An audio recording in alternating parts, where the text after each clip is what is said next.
बिस्मिल्लाहिर्रहमानिर्रहीम। अस्सलाम वालेकुम डियर स्टूडेंट, कैसे हैं आप? आज जो मैंने आपको टॉपिक पढ़ाना है वो है inverse use of area table. ठीक है, इससे पहले आपने एरिया टेबल का इस्तेमाल सीखा है। उस केस में आप क्या करते थे कि आपको एक्स की वैल्यू गिवन होती थी, एक्स की वैल्यू आपको गिवन होती थी, लेकिन आपने फाइंड करना होता था पी की वैल्यू, आपने प्रोबेबिलिटी मालूम करनी होती थी। ठीक है, और हम x से डायरेक्ट प्रोबेबिलिटी फाइंड नहीं कर सकते। ठीक है, ये मैंने आपको पिछली वीडियो में बताई थी बात। हमें x से प्रोबेबिलिटी मालूम करने के लिए x को z में ट्रांसफॉर्म करना पड़ता है। ठीक है, अगर हम एरिया टेबल को ऐसे इस्तेमाल करें कि हम z की वैल्यू हमें गिवन हो और हमने प्रोबेबिलिटी फाइंड करनी हो, तो ये तो एक डायरेक्ट मेथड है जो हमने लास्ट लेक्चर में मैंने आपको बताया था। आज जो मैंने आपको बताना है टॉपिक वो ये है कि फर्ज करें कि आपको प्रोबेबिलिटी गिवन है और प्रोबेबिलिटी गिवन हो तो आपने x तक पहुंचना हो। ठीक है, आपको गिवन क्या हो, प्रोबेबिलिटी गिवन हो और आपने मालूम करनी हो z की वैल्यू या आपने x की वैल्यू मालूम करनी हो। इन दोनों सूरतों में आपने inverse use of area table को इस्तेमाल करना है। तो इसको कैसे इस्तेमाल करना है आज हम उसका तरीका सीखेंगे इंशाल्लाह। जी, अब आपको ये तो पता ही है कि नॉर्मल डिस्ट्रीब्यूशन की जो शेप है वो कैसी है। वो ये शेप है कि नॉर्मल डिस्ट्रीब्यूशन को अगर हम ड्रॉ करें ना तो ये इस तरह की फॉर्म बनती है। और इसमें जो आपका ये अगर मैं इसको जेड स्केल ले रही हूँ ना, जैसे कि इधर मेंशन है जेड स्केल, तो ये सेंटर में क्या होता है जेड स्केल। एक्स स्केल में तो यहाँ पे म्यू की वैल्यू होती है, लेकिन जेड स्केल पे यहाँ पे 0 होता है। और ये पूरी की पूरी साइड जो होती है वो नेगेटिव वैल्यूज के लिए है और 0 से आगे कौन सी है, जैसे नंबर लाइन होती है पॉजिटिव वैल्यूज के लिए। ठीक है, तरतीब में डाटा यहाँ पे मौजूद होता है ना। ठीक है, जो छोटी वैल्यूज हैं वो यहाँ पे आएंगी और ऐसे बढ़ते बढ़ते बड़ी वैल्यूज की तरफ बढ़ेंगी और नेगेटिव की तमाम वैल्यूज आ जाएंगी। फिर 0 आएगा, फिर 0 से आगे जो ऑनवर्ड बड़ी वैल्यूज आती जाएंगी पॉजिटिव साइन के साथ। ठीक है, तो ये है जेड स्केल। आपको ये पता होना चाहिए कि जेड स्केल में अहम बात तो ये है कि 0 के एक साइड पे ये राइट साइड बन रही है हमारी ना, यहाँ पे पॉजिटिव वैल्यूज होती हैं z की और इस साइड पे z की नेगेटिव वैल्यूज होती हैं। ठीक है, अब देखिए सिचुएशन क्या होती है। सिचुएशन ये होती है कि जैसे फर्ज करें कि अगर आपने z की कोई वैल्यू मालूम करनी है, उसको मैंने लेट सपोज z1 कह दिया। ठीक है, अगर आपको ये कहा जाए कि z1 की वैल्यू मालूम करें और ये इंफॉर्मेशन गिवन है कि जो z1 है कैसी पोजीशन पे मौजूद है कि उससे पीछे की जो प्रोबेबिलिटी है वो 0.975 है। ठीक है, और आपने प्रोबेबिलिटी जो उससे पीछे की प्रोबेबिलिटी गिवन है आपको, आपने z1 की वैल्यू मालूम करनी है। तो अब हमें क्या करना पड़ेगा, हमने inverse use of area table को यूज करना है। क्योंकि सिचुएशन में probability is given, we have to find the value of the z at that probability. ठीक है, अब इसको मालूम कैसे करेंगे, पहले इसको ड्रॉ करेंगे। ठीक है, आपको प्रोबेबिलिटी गिवन है 0.975। इसका मतलब ये बनता है कि z1 एक ऐसी पोजीशन पे मौजूद है कि परसेंटेज में अगर बात करें तो 97.5% उस पोजीशन से, उस पॉइंट से पीछे है प्रोबेबिलिटी। ठीक है, z जो है ना वो पीछे है z1 से, z की बाकी सारी वैल्यूज z1 से पीछे हैं। ठीक है, z1 से पीछे वैल्यू जो है उनकी प्रोबेबिलिटी 0.975 है। ठीक है, अब आप क्या करेंगे, इस 0.975 को अगर हम देखें नॉर्मल डिस्ट्रीब्यूशन में, आपको ये पता होना चाहिए कि 0 से पीछे जो होता है एरिया वो 0.5 है और 0 से ग्रेटर की जो प्रोबेबिलिटी है वो भी 0.5 है। तो अब देखें 97% कहाँ पे बनेगा, अगर 50% यहाँ पे बन रहा है तो खुद अंदाजे से देखें 60, 70, 80, 97, 97.5 राउंड अबाउट। ठीक है ना, तो यहाँ पे मेरा अंदाजा है कि यहाँ पे उसकी क्या होगा, ये पॉइंट होगा वो। ठीक है, और इसको हमने सपोज करना होता है, इसमें हम एग्जैक्ट मेजरमेंट से हमने नहीं इसको ड्रॉ करना, या आपने बस सिर्फ अपनी अंडरस्टैंडिंग के लिए इसको ड्रॉ करना होता है। ठीक है, और इससे बहुत ज़्यादा आपको क्लैरिटी मिलती है। अगर ये डायग्राम आप ना बनाएं तो ये सॉल्व करना जो है ना, इसको सॉल्व करना तो कोई उसका मकसद नहीं है, क्योंकि वो फिर आप एग्जामिनर को बता ही नहीं सकेंगे कि आप किस रूल के तहत चल रहे हैं या आपकी क्या अंडरस्टैंडिंग है। ठीक है, तो अब आपने क्या करना है बेटा जी, आप इसका आपने ये रूल याद रखना है, जो आपका एरिया टेबल था वो आपको क्या देता था, 0 से लेके आपको Z1 या X1 के दरमियान की प्रोबेबिलिटी जैसे देता था ना। तो अभी ये जो प्रोबेबिलिटी आपको गिवन है, तो ये Z1 की वैल्यू कब देगा, ये Z1 का आंसर सिर्फ और सिर्फ तब देगा जब आपके पास 0 और Z1 चाहे वो राइट साइड पे है चाहे वो लेफ्ट साइड पे है, उन दो पॉइंट्स के दरमियान की प्रोबेबिलिटी मौजूद होगी। तो अभी तो हमारे पास 0.97 प्रोबेबिलिटी मौजूद है, जो कि कहाँ से कहाँ तक है, यहाँ से लेकर यहाँ तक के एरिया की है। ये सारे के सारे यहाँ तक के ये शेडेड एरिया ना, इस तमाम की प्रोबेबिलिटी 0.975 है। अब 0.975 में से अगर हम ये 0 से लेस वाली प्रोबेबिलिटी को माइनस करते हैं 0.5 को, तो रिमेनिंग जो बचती है वो है, रिमेनिंग जो है वो है 0.475। 0.475 आपने प्रोबेबिलिटी यहाँ पे क्या कर देनी है, यहाँ शो कर देनी है। ठीक है, ये एरिया जो है ना, ये इधर से लेके 0 से ऑनवर्ड, 0 से लेके Z1 के दरमियान की जो प्रोबेबिलिटी है वो 0.475 है। अब आपने Z1 की वैल्यू क्योंकि मालूम करनी है, तो और 0 और Z1 के दरमियान की प्रोबेबिलिटी ये है, तो इन्वर्स से यूज़ करते हुए भी यही बात आपने मद्देनज़र रखनी है कि आपने 0.975 की प्रोबेबिलिटी को यूज़ नहीं करना, आपने 0.475 की प्रोबेबिलिटी को यूज़ करना है। ठीक है, तो इसको लिखेंगे कैसे, ऐसे Z1 की वैल्यू को फाइंड करना है गिवन डैट, ठीक है, प्रोबेबिलिटी ऑफ 0.475, और इसको आपने कैसे देखना है, एरिया टेबल में आपने इन्वर्सली देखना है। तो इसका आंसर जो है 1.96 आ गया।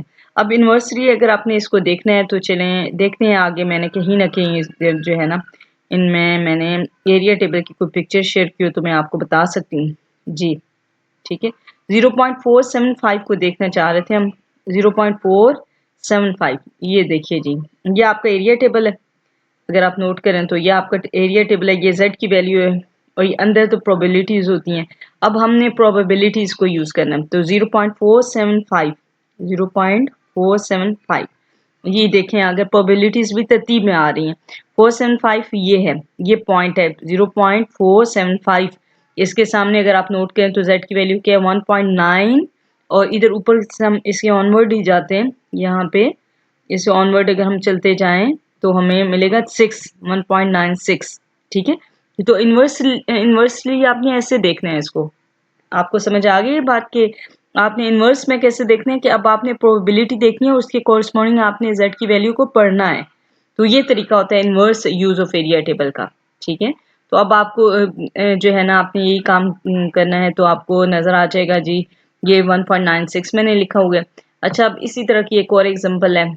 अगर फर्ज करें कि Z1 से पीछे की प्रोबेबिलिटी जो है 0.025 आपको दे दी जाए, Z1 कोई ऐसा पॉइंट है, तो अब आपको खुद से कैसे आप डिसाइड करेंगे, प्रोबेबिलिटी को ही देख के हम फैसला कर सकते हैं कि वो म्यू के या 0 के वो राइट साइड पे है या लेफ्ट साइड पे है। ठीक है, वो पॉइंट किस जगह पे मौजूद है, इतनी कम प्रोबेबिलिटी है, यानी कि 2.5% है राउंड अबाउट। एक ऐसा पॉइंट है जिससे कम की प्रोबेबिलिटी जो है वो क्या होनी चाहिए बेटे, बहुत ही कम सी है, 0.025 है।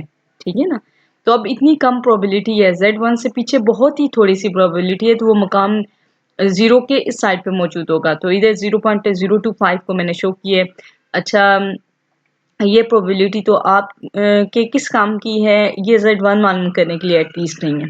ठीक है, क्योंकि Z1 को अगर आपने फाइंड करना है तो आपको 0 और Z1 या Z1 और 0 के दरमियान की प्रोबेबिलिटी मालूम होनी चाहिए। तो अब इस टारगेट को अचीव कैसे करेंगे आप ये काम करेंगे कि आपने, ये आपको पता है कि ये टोटल प्रोबेबिलिटी 0 के लेफ्ट साइड पे कितनी होती है 0.5, जो मैंने इधर लिखी है। इसमें से अगर मैं 0.025 को, इस वाली को प्रोबेबिलिटी को मैं माइनस करूँ तो मेरे पास इस एरिया की प्रोबेबिलिटी आ जाएगी। ठीक है ना, ये सारा जो सारा का एरिया है ना, ये 0.5 का है, इसमें से मैं ये इस एरिया की प्रोबेबिलिटी माइनस करूंगी तो मेरे पास रिमेनिंग प्रोबेबिलिटी क्या आ जाएगी, 0.475 आ जाएगी। ठीक है, अब मेरे पास Z1 और 0 के दरमियान की प्रोबेबिलिटी मौजूद है और मैं Z1 की वैल्यू को फाइंड कर सकती हूँ।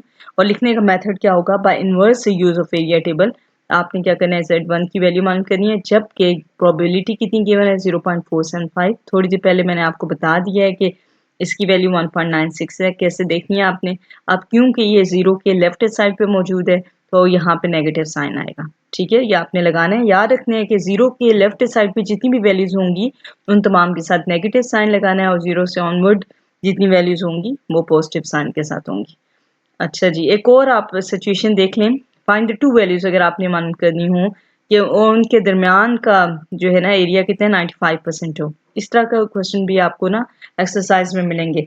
तो उनको मालूम करने के लिए आपने क्या करना होगा कि Z1 और Z2 आपने 2 पॉइंट लिए हैं खुद से और उनको लिया आपने ऐसे कि ये आपका जो नॉर्मल डिस्ट्रीब्यूशन है इनका सेंट्रल पोर्शन यानी कि 0 के जितने फासले पे Z1 होना चाहिए उतनी फासले पे Z2 होना चाहिए। ठीक है, उनका सेंटर का जो है ना प्रोबेबिलिटी वो कितनी है 0.95 है। अब आपने क्या करना है कि 95 है तो इसके आपने इसको 95% है अगर इसको 2 पार्ट्स में इक्वल पार्ट्स में डिवाइड करना है आपने, क्योंकि आपको मैं बता चुकी हूँ कि नॉर्मल डिस्ट्रीब्यूशन सिमेट्रिकल डिस्ट्रीब्यूशन है। जब 2 पे आपने डिवाइड किया तो 0.475 आ गया। 0 से लेके Z1 तक के दरमियान की प्रोबेबिलिटी 0.475 है। 0 और Z2 के दरमियान की प्रोबेबिलिटी भी सेम है। अब आपने क्या करना है इन्वर्स से यूज वेरिएबल देखना है। आपने एक ही प्रोबेबिलिटी को यूज करना है। Z1 की वैल्यू जब आप देखेंगे तो ये प्रोबेबिलिटी 0.475 आपने यूज करनी है और उसकी कोरस्पॉन्डिंग वैल्यू जो है वो -1.96 आएगी क्योंकि Z1 जो है is on the left side of the zero and जब Z2 की बात करें हम तो Z2 की प्रोबेबिलिटी अगर आपने फाइंड करनी है तो प्रोबेबिलिटी क्योंकि सेम है तो पॉजिटिव साइन के साथ आएगी क्योंकि देखें 0 जो है उसके राइट साइड पे Z2 मौजूद है। तो ये आपने एक तीसरी सिचुएशन देख ली है। दूसरा ये कि समटाइम ये होता है कि जब आप Z आपको गिवन हो, जैसे कि बहुत से ऐसी होते हैं क्वेश्चंस जिनमें Z की वैल्यू गिवन होती है और आपने एक्सपांड करना होता है। जैसे अब इससे पहले आपने 3 क्वेश्चन ये 3 आपने सिचुएशन देखी हैं, उन तमाम में आपने Z आपने मालूम कर लिया, ठीक है? जब आपने Z मालूम कर लिया तो फिर X मालूम करना आपके लिए कोई मुश्किल नहीं रहा, ठीक है ना? अगर आपको म्यू और सिग्मा गिवन हो तो X मालूम करना आपके लिए कोई मुश्किल नहीं हो जाएगा होगा क्योंकि आपको आप इस इक्वेशन को जब सिंप्लीफाई करेंगे तो आपके पास X की वैल्यू आ जाएगी। X की जो वैल्यू आएगी वो क्या होती है म्यू प्लस सिग्मा Z। इसको आप याद कर लें कि X is equal to mu plus sigma Z। Z की वही वैल्यू जो आपने पहले मालूम की है वो आप यहाँ पे पुट करते जाएंगे और म्यू और सिग्मा की वैल्यू आप यहाँ पे पुट करेंगे म्यू की जगह और सिग्मा तो आपके पास X की वैल्यू आ जाएगी। तो अब देखिए जी मैंने आपका जो है ना पंजाब टेक्स्ट बुक बोर्ड की जो है सेकंड ईयर की जो बुक है उसमें से क्वेश्चन नंबर 5 का बी पार्ट जो है ना मैं अभी आपको सॉल्व करवाने लगी हूँ ताकि हल्का सा इसका हिंट आपको दे दूँ। इसमें ये है कि if the x follow the normal distribution with the mean, ये मीन है और ये वेरिएंस है सिग्मा का स्केयर है, ठीक है? ये सिग्मा नहीं होता है, यहाँ पे सिग्मा का स्केयर होता है। Find the value of the ए कोई एक ऐसा पॉइंट है एक्स के एक्स एक्सिस पे जो कि आपने क्या करना है मालूम करना है सच दैट कि ए से पीछे की जो प्रोबेबिलिटी है 0.95 है। अब देखें आप खुद सोचें कि 95% प्रोबेबिलिटी उससे पीछे है तो हम जब चल रहे होते हैं तो तरतीब में चलते हैं ना नॉर्मल डिस्ट्रीब्यूशन में। यहाँ तक कितनी प्रोबेबिलिटी होती है इधर से शुरू हम करते हैं, इधर से लेके इधर तक की प्रोबेबिलिटी कितनी होती है 50%। फिर आगे यहाँ पे कितनी होगी 60 होगी, फिर 70 होगी, फिर 80 होगी, फिर 90 होगी, ऐसे यहाँ तक 100 हो जाती है। तो अब 95% की बात है तो लेट सपोज कि अब उसने तो राइट ही साइड पे होना है ना, यहाँ पे ए है, सपोज करें कि ए यहाँ पे है, यकीनन वो होगा तो right he side of the mu के तो राइट साइड ही पे होना है क्योंकि इतनी ज़्यादा प्रोबेबिलिटी है वो इस साइड पे तो नहीं हो सकती। तो पहला आपने इस बात को क्लियर करें कि वो म्यू के राइट साइड पे होगा पॉइंट या लेफ्ट साइड पे। अक्सर स्टूडेंट यहीं पे मिस्टेक कर देते हैं कि आपको उनको यही समझ नहीं आती कि म्यू के राइट साइड पे ए की वैल्यू होगी या बी की, तो आप प्रोबेबिलिटी को देख के उससे आपने इसका फैसला करना होता है ना। तो 0.95 का मतलब है 95%। तो आप देखें कॉमन सेंस की बात है कि अगर 50% यहाँ से लेके यहाँ तक तो 50 हो गया, अब तो आगे 95 तो यहीं पे ही आएगा ना, ठीक है?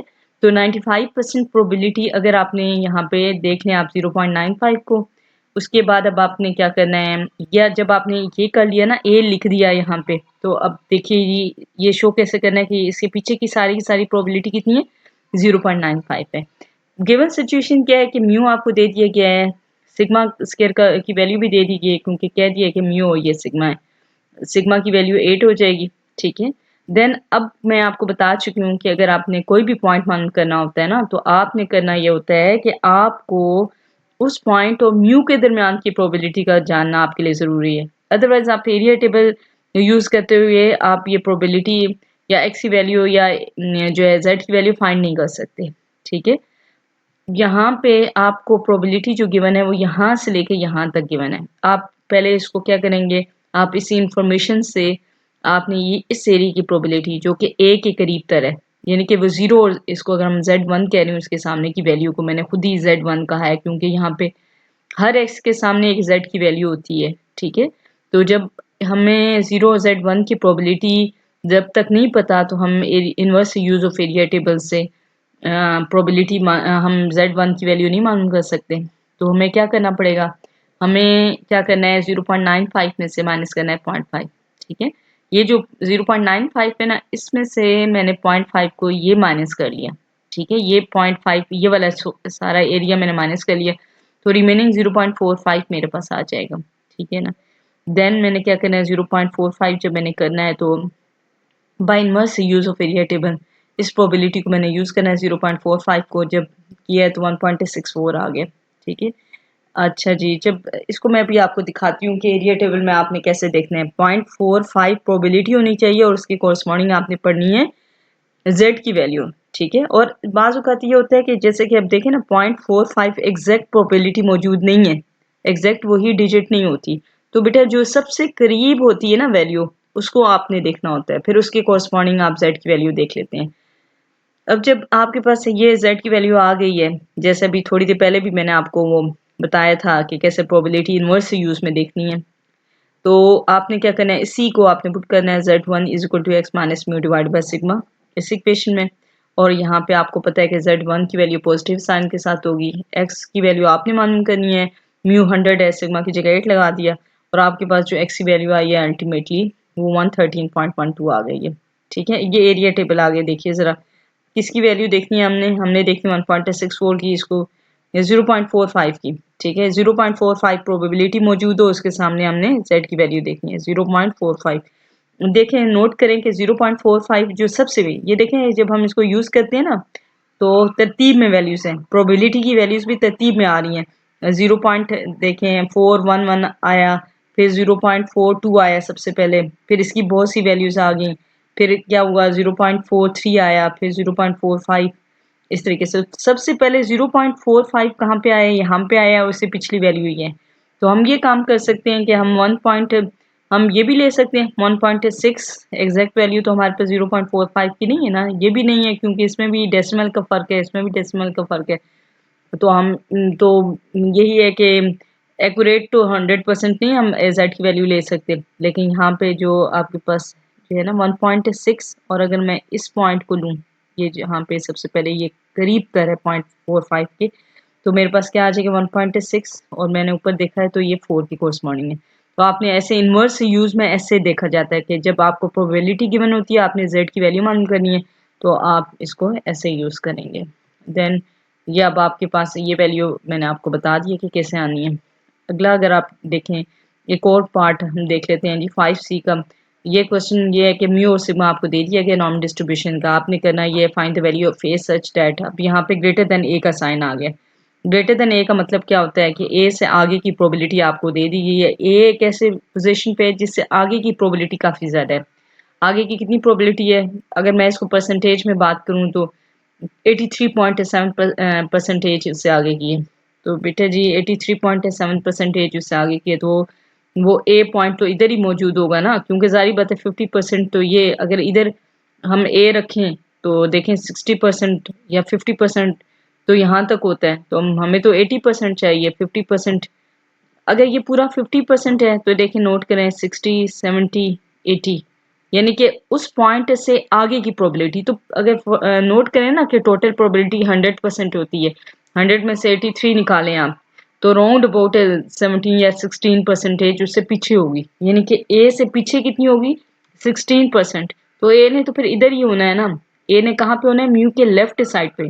तो इसको बिल्कुल 100% आप क्लियर कीजिए कि आपका ए या आपका एक अननोन जो एक्स की वैल्यू है उसकी पोजीशन कहाँ पे है, वो right side of the mu है या left side of the mu है। ठीक है, 100% आपको क्लियर होनी चाहिए ये बात। देन आपने क्या करना है, ये जब आप बना लेंगे तो आधा काम आपका हो जाएगा। ठीक है, इसको 100% आप क्लियर कीजिए, इसमें कोई कंफ्यूजन नहीं होनी चाहिए। देन आपने क्या करना है, जब आपके पास है ये प्रोबेबिलिटी तो टोटल मौजूद है 0.837। 837 तो टोटल प्रोबेबिलिटी है। मैं आपको पहले बता चुकी हूँ कि आपका जो inverse use of area table है तब तक आपको नहीं देता वैल्यू ऑफ द जेड, आपको नहीं मिलेगी जब तक ए और म्यू के दरमियान की प्रोबेबिलिटी ना मालूम हो। तो ये देखें जी, यहाँ तक की टोटल प्रोबेबिलिटी आपके पास मौजूद है, उसमें से मैं ये वाली 0.5 माइनस करती हूँ तो मेरे पास रिमेनिंग 0.337 आ जाती है। और Z1 के कोरस्पॉन्डिंग में इसको जब करूँगी तो मेरे पास जो आंसर आएगा वो नेगेटिव साइन के साथ 0.98 आ जाता है। ठीक है, ये z की वैल्यू आ गई है। नेगेटिव साइन इसलिए लगाया है क्योंकि म्यू जो है के लेफ्ट साइड पे या z के 0 के ये लेफ्ट साइड पे है। ठीक है, तो नेगेटिव साइन की वैल्यूज हैं यहाँ पे। z की तमाम वैल्यूज क्या हैं यहाँ पे नेगेटिव हैं, तो z की ये वैल्यू जो आई है वो नेगेटिव साइन के साथ आई है। चलिए, फिर हमने x की वैल्यू जो मालूम करनी है वो तो मैं आपको बता चुकी हूँ कि x वैल्यू आपने कैसे मालूम करनी है, कि आपने इसको ट्रांसफॉर्म करना है x minus mu divide by sigma. Mu में आपने पुट की ये वैल्यू, सिग्मा की जगह 5 लगाया है, ये वैल्यू z की है। जब आपने क्रॉस मल्टीप्लाई किया तो x की वैल्यू 55.1 आ गई। तो वो a की वैल्यू आपको मालूम करने का कह रहे थे, आपने a की वैल्यू मालूम कर लिए तो आपका टारगेट अचीव हो गया। तो मैं उम्मीद करती हूँ कि आपको काफ़ी बातों की समझ आ गई होगी इंशाल्लाह।